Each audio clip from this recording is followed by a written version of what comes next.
Want to know when I really knew? It wasn't the highlights, it wasn't the stats. It was in a locker room at Roland Garros, years before his first French Open title. Just the two of us after practice. There was this old locker, one of those with a metal latch that only opens if you turn it exactly right. I watched him struggle with it. Most players would have gotten annoyed, jiggled it, maybe kicked the thing, and then walked away. But not Rafa. He was locked in, totally focused. It was like that locker owed him money. Quitting just wasn't an option for him. And then click, click, click. It finally popped open and he yelled "Vamos." Simple as that. Total celebration. The arms, the fist, the whole bit. No crowd, just a man in a locker. I stood there thinking, I'm never beating this guy. That says everything. Most of us save that fire for the big stages. Rafa didn't see the difference. Every single second counted. Every single one. That's the day I gave up. Look, I was a clay court specialist long before I was a grass court legend. Long before Wimbledon, the red dirt was my home. I really understood the clay. I knew the heavy topspin, the high bounces that ruin your rhythm, and how to build points on that slow surface. I thought I'd seen every trick in the book. Then I saw Rafa unleash that forehand. Words don't even work when you're trying to describe that shot to someone who hasn't felt it. I've seen thousands of forehands. Powerful ones, elegant ones, you name it. But never that one. The ball rockets up like it's leaving the atmosphere, then drops straight down on top of you like something heavy falling from a skyscraper. Your racket has no idea how to handle it. Your brain has absolutely no clue what to do with that ball. I remember watching Nicolas Almagro play him once. Almagro was a monster on clay, a true specialist who had won titles everywhere, playing the absolute match of his life. And he still couldn't win one single set. Not one. I just sat there wondering, how do you even recover from that? It's just so soul-crushing. That was Rafa's effect. That was his gift. And here's something people don't talk about enough. More than half the battle on clay was decided before anyone even stepped onto the court. I mean that. You're in the locker room, you see the draw, and it's Rafael Nadal on the red dirt. What happens then? I'll tell you. You start trying to bargain with your own mind. Maybe if I'm perfect. Maybe if he's sick. Maybe if the weather makes the court slow. You're already looking for an out before the first serve. That isn't a game plan. That's just surrender. I was a champion on clay myself. 7 slams total, 3 of them in Paris. I knew how to be a threat, but even I, sitting there in the commentary booth watching him, would find myself wondering what would I actually do against that.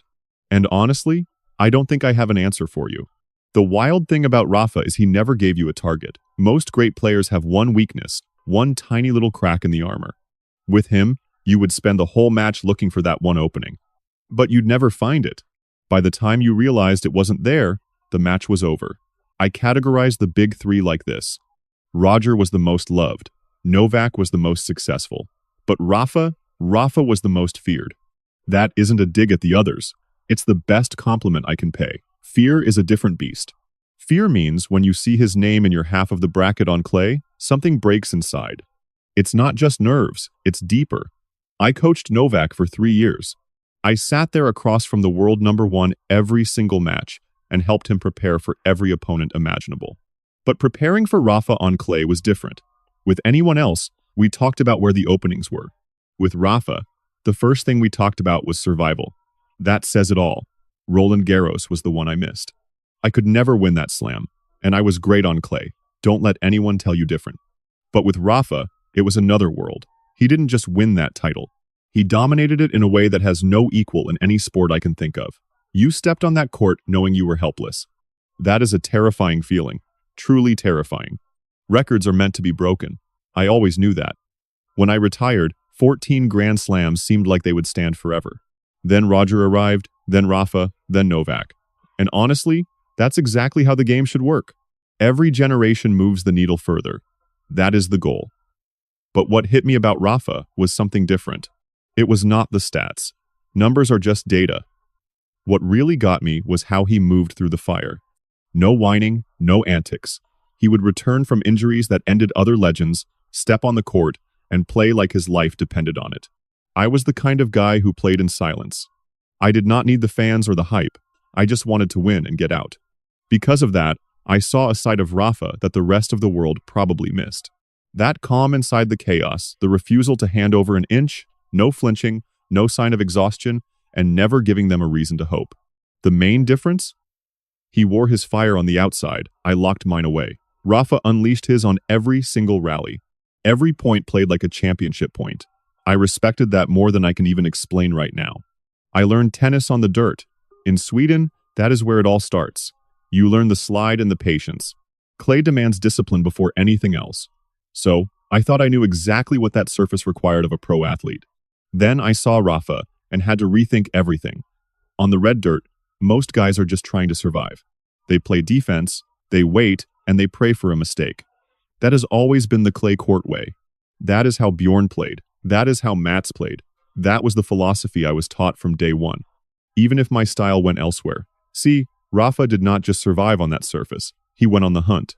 There is a massive gap between those two things. He would slide into balls that looked defensive and somehow rip an offensive winner. His slide became an actual weapon. You thought you had him on the ropes. You thought you were applying pressure, and then the ball came back harder than when it left your racket. That should be physically impossible from those angles. But with him, it was just business as usual. Bjorn was my gold standard. Calm, focused, and totally unbreakable. Rafa had all those traits. But he had something else that Bjorn lacked.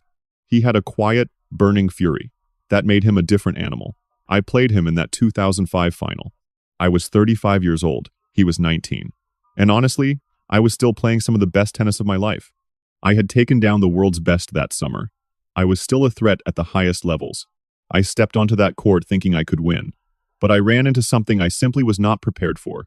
It was not just the forehand or the speed, even though both were totally legendary on their own. It was something deeper, a total and complete lack of any doubt in his own mind. He did not play like a 19-year-old who might lose. He played like losing was not even a real concept. Every shot he hit had that power. Every reset, every time I thought I saw a gap, he shut the door instantly. No hesitation, no fear. I have played the absolute giants of this sport. I know what it feels like to face an elite opponent across the net.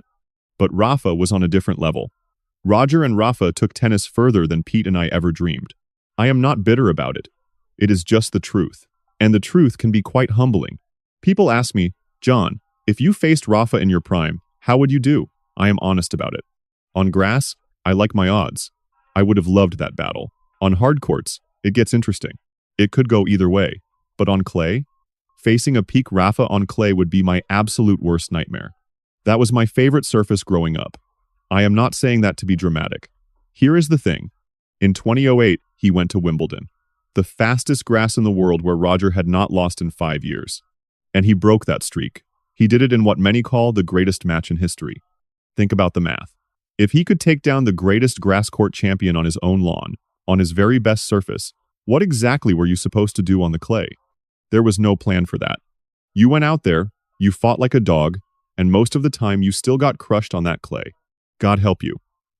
That is truly all I can say. God help you. Let me put Rafa in perspective, because that is the only way to really understand his legacy. My era had great clay court specialists like Guillermo Vilas and Thomas Muster. They dominated the French Open for years. They knew the surface. We were experts on that dirt. But here is the catch. Most of us played well on the red clay, but Rafa was clay. That sounds simple, but it is actually a massive difference. When you excel on a specific surface, you adapt to it. You master its flow. You honor its demands. You collaborate with it. But when you are the court, rules change. The ground serves you. Every bounce favors you. The slow conditions, the heavy, humid air, the way the ball grips and kicks it all becomes a natural extension of your game instead of a hurdle. I have a saying. Rafael Nadal has no inner demons, none at all, unless, of course, he starts playing with his right hand. Jokes aside, on clay with that lethal left hand, he was truly a man without a single weakness. Not just tough to beat weakness-free. Those are different worlds. One still offers you a sliver of hope. The other offers nothing. There is a truth here, beyond tennis. I have lived a rather complicated life. I have felt incredible highs and crushing, difficult lows. Experience teaches you one thing above all, how to recognize genuine human courage when you see it. Not talent, not skill, but pure courage. In 2022, Rafa stepped onto that Melbourne court at 35 years old. He had been sidelined for months by an injury that many thought had finally ended his career. He dropped the first 2 sets.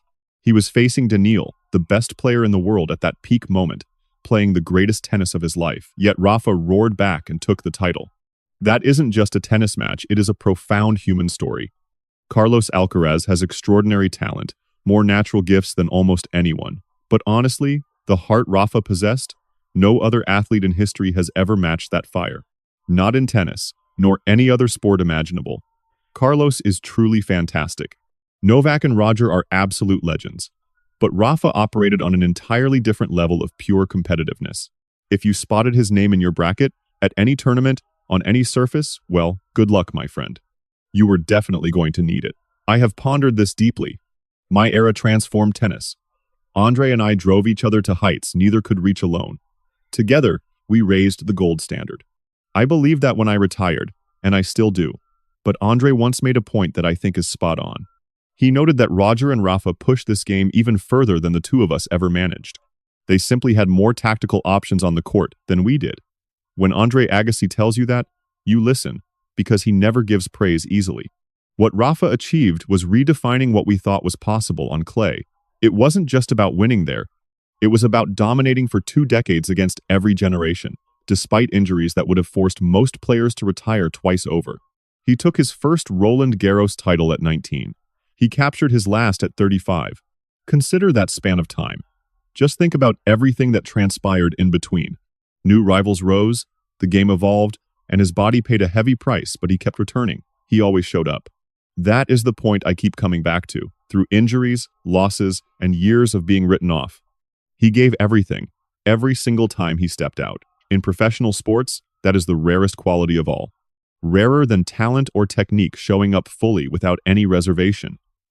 That requires something most people simply do not possess. I don't typically speak much on these matters. Those who know me personally understand that very well. But this truly needs to be said. I watched Bjorn Borg play. I grew up admiring him, then actually competed against him in his later years. I knew what he meant to this sport, to Sweden, and what he represented for clay court tennis specifically. For a very long time, he was the ultimate standard, calm, precise, and completely unreachable on that red clay. For my entire generation, Bjorn was the definitive reference point for excellence. Then I watched Rafa for 20 years. To be blunt, I have never seen anyone like him on a clay court. Not Bjorn, not anyone. What he achieved at Roland Garros across those 2 decades wasn't just a tennis milestone, it was more like staking a permanent claim. That court belonged to him in a way that has absolutely no precedent and will have no successor. People will spend years trying to explain it. That forehand, the fitness, the mental fortitude, the left hand, the movement, it is all true, and it all definitely matters. But sometimes, the truth is simpler than the analysis. Some people enter a sport and completely change what you believe is possible. Rafa was one of those rare people. Some things don't require an explanation, you just had to witness it.